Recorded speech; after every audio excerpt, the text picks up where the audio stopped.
My name is Inspector John West. I was... Take your time, Mr. West. Deep breaths. You want a drink? Whiskey. Hold the rocks. Hold the rocks? Hilarious, Mr. West. Fuck you. My name is Inspector John West. I was the officer in command on the Party Hard killings. Can you describe to me exactly what the Party Hard killings were? They were a series of murders strung across the U.S. during the autumn break of 2000, exclusively taking place in and around house parties, rooftop parties, cruise parties, you name it. This guy was there, stabbing his way through the crowds. And what was the motive, Mr. West? This guy... he just wanted some peace and quiet. Maybe you should start from the beginning, Inspector. It might give us a better idea of where this all went so wrong.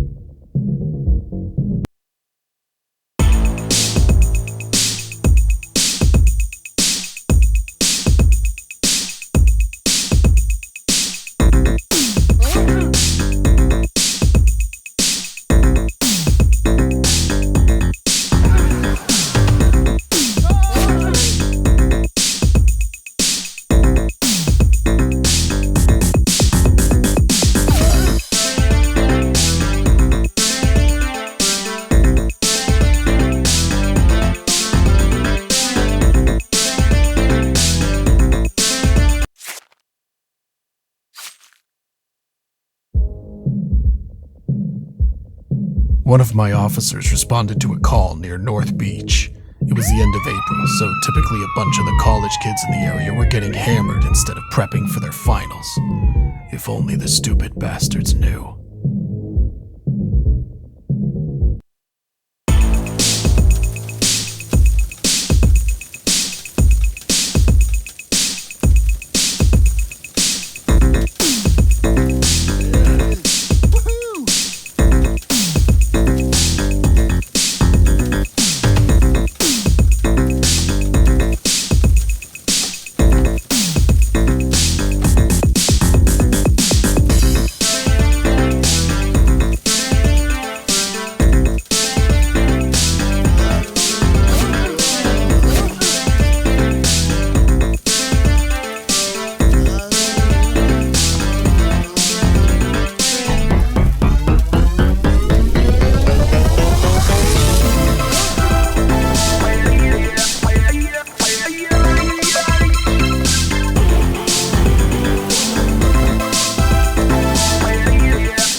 You arrived at the scene after the assailant had fled, correct? A little after 3 a.m., yeah. Were you aware of his current mental state at the time, Mr. West? His mental state? His confusion, the blood dripping from his hands, like someone else was driving him forward, yet a bright light leading him onwards. I heard that bright light, as you so eloquently put it, was just a bunch of biker trash scumbags in search of lost souls. Guess he must have hitched a ride with them somehow. Perhaps it was when they realized that the party was already dead. Excuse the pun. Speaking of dead, wasn't your daughter Katie at that party, Mr. West? Seeing her blood zigzagging between those bathroom tiles, it was like a sledgehammer using my stomach as a welcome mat, drowning without water. Jesus. She was so messed up that I couldn't even ID the body.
They took me off the case after what happened with Katie. But let's just say I was keeping up to speed by other means.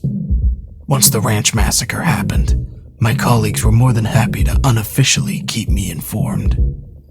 It seemed obvious to me that this was just the beginning, and I had Las Vegas down as one of the contenders for the next attack. Of course, the problem is that Las Vegas is one hell of a landmass to keep a watchful eye over. The kicker is that he was spotted leaving the scene on a shuttle bus. A goddamn bus! So you're saying the perpetrator was calm even after what he'd just done? I'm saying this guy was a fucking psycho. Please, Mr. West, try to stay professional. You're a funny guy. Either way, I still don't know how he evaded the entire police force descending down on him. It was like the devil was on his side.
The Vegas killings were the ones that really threw this son of a bitch into the spotlight. That's when the papers started calling him the party hard killer. 2 massacres in one night. He had the gall to stalk the streets with cops all around him, sectioning off the city, and he'd simply pick another spot to call his killing ground. But you know, Mr. West, the city, this living, breathing organism doused in lights and scars, it can really bring feelings bubbling up to the surface for some people. Is that so? Why a roof party then? It made no sense with his MO. On the contrary, Mr. West, I'd suggest it made perfect sense, being so close to the sky, yet behaving like worms. Perhaps he felt that those people simply deserved to be back in the dirt, where they belonged.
And then there was nothing. Months and months of goddamn nothing. Just frustrating goddamn silence. The shadow had swept through our lives and then hidden away like the yellow-bellied piece of shit that he is. Mr. West, please, let's stick to the facts. What do you think he was doing during this time? Damned if I know.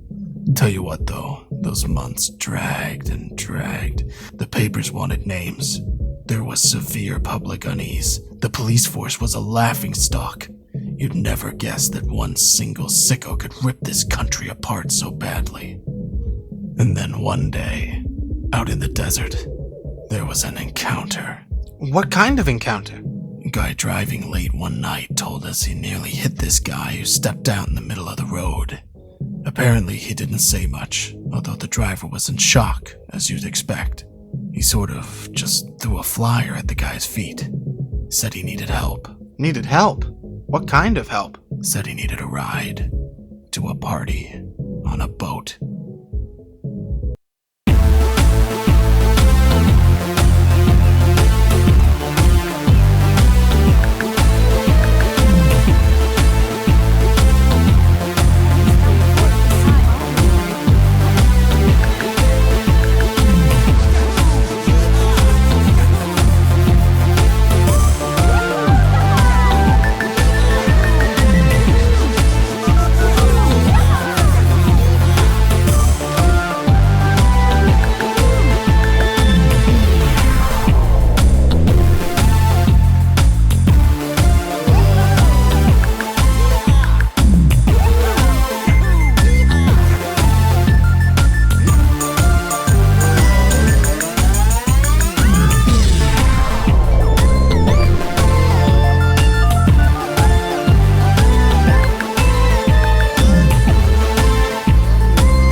Ah, yes, I heard about the cruise liner disaster. Although I assume it wasn't the rushing water that killed those people, as the news had us believe. Sometimes it's easier to keep the people safe by shielding them from the truth. Yes, well, that's an interesting sentiment, although I'm guessing the people on that boat may have felt a bit shortchanged. Though while we're on the topic of truth, you were about to discover a truth of your own, am I right, Mr. West? The girl. Yes, the girl. Tell me about the girl, Mr. West. From what I understand, she'd been following him since he first began his descent to madness. Stalking him, perhaps? Label it what you want. Seems like she was a fan of his work. Wanted to study his methods, as sick as it sounds. She was always a troubled child. You seem to be well acquainted with our newly found heroine, Mr. West. And you know exactly why, you son of a bitch. It was Katie. It was my daughter.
I didn't catch them in Miami.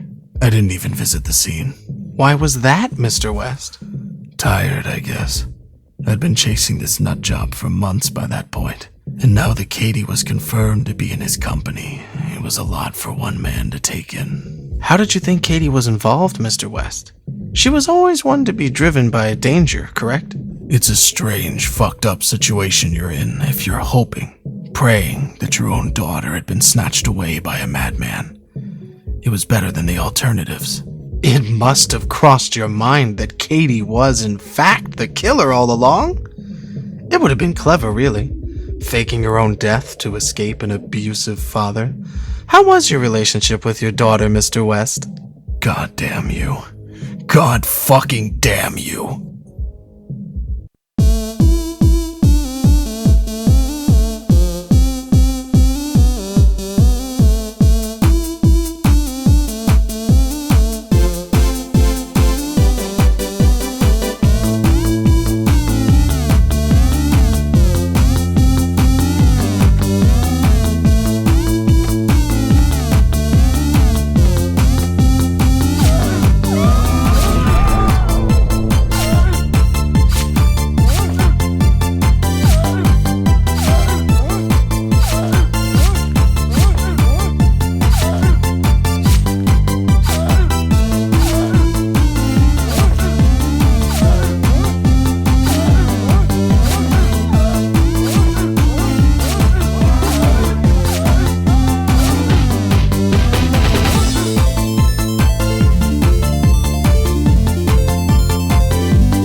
I finally caught them a few weeks later, out in the middle of nowhere. His car just pulled up onto a dirt path. What was he doing, Mr. West? I'd been staring at photos of Katie every night for the last month. The ink had started to run off where I'd been pressing the corners so tightly. What was he doing, Mr. West? He was admiring his handiwork. I wouldn't worry, Mr. West. The chances are it's what she wanted anyway. To be one of his works of art, so to speak. Fuck you. I was ready to put a bullet in the back of his head there and then. It would have been so easy, so satisfying. It was what he deserved. What changed your mind? I'm a cop, Darius. The American people rely on figures like myself to uphold the law. Killing him would have made us one and the same. How very noble of you, John. Once again, fuck you. But you know, the world has a funny way of showing gratitude for such selfless acts. I assume you're referring to the blinding light that apparently engulfed your car. I still have no idea what it was, or what caused it.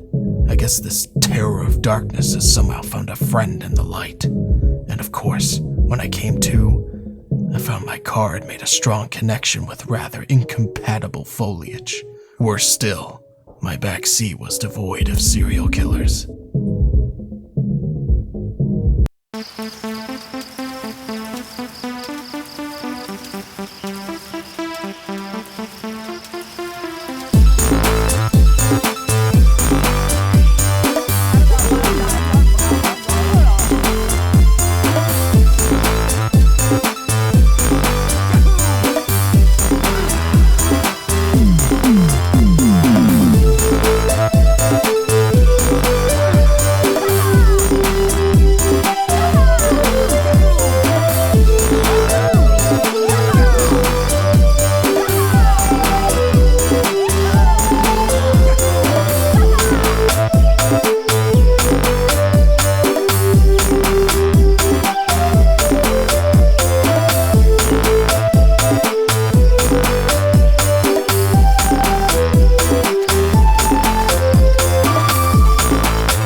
descent, a violent maelstrom.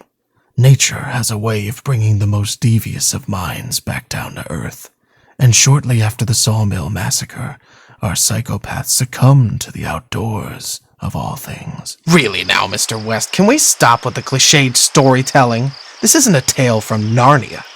How could you possibly know his motivations for being in that wood? Perhaps he wanted to feel closer to nature. Perhaps he was tired of killing. Just maybe he wanted to feel closer to his victims. All I know is, when the cops turned up to search the surrounding areas, they turned up nothing. And this was a place right out in the middle of nowhere, so it wasn't like he could have gone far. There was only one possible explanation. He'd managed to hitch a ride out of there. You think he called the paramedics himself? Well, it makes sense, right? Splatter yourself with some of the blood at a mass murder scene and the medics aren't exactly going to be picky about who they pick up. He's breathing, so you get him to the wagon ASAP. Of course, this particular victim was breathing a little too well for his or their own good. I guess they may be adding a new phrase to the ambulance protocol handbook. Never give drugs to a psychopath.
His craft continued onwards for the next few weeks at pretty full force. As I understand it, his newfound experience with medicinal drugs really got him fired up, correct? He just became unrelenting, and the public were completely losing confidence in the police force. Well, no, they'd already lost all confidence. Now they were forming task forces and going out onto the streets themselves looking for him. He even had followers by this point, groups of people who saw what he was doing as some kind of means to a human utopia. We just couldn't keep up with him.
getting close to the end of the story. Isn't that right, John?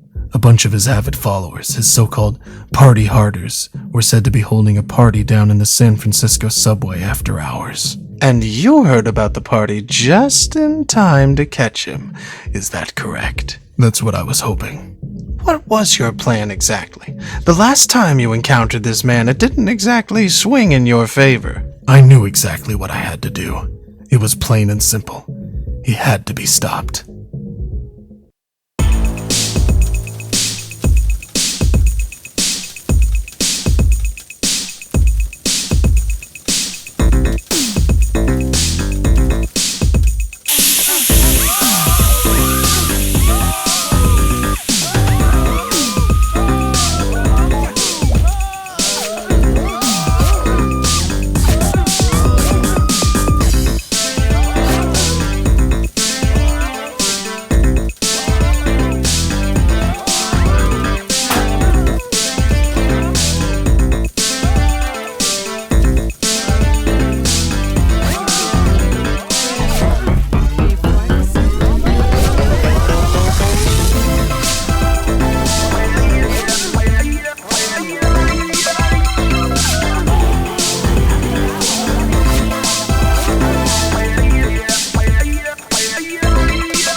Tell me, John, did you find what you were looking for down here? You fucking tell me, Darius.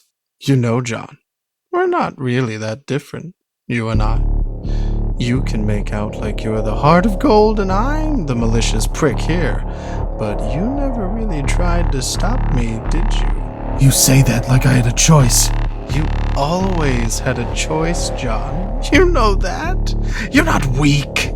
You allowed me to do these things, John, and now you want to justify it all to yourself. Wash your hands clean of any wrongdoing. I'm not like you. Come on, John. Sooner or later you're going to have to admit it to yourself. You enjoy the rush just as much as I do. The splatter, the silence. Do they really deserve this? John, look around you. The world is falling to shit. These people, they don't realize how good they've got it. We're doing them all a favor. John, you just spent the last half hour sat here trying to convince yourself what we're doing is wrong. What have you learned? Someone needs to be thinking about the bigger picture, I guess. There you go, John. You get it now. Let it go. Come on, Darius. Let's go home.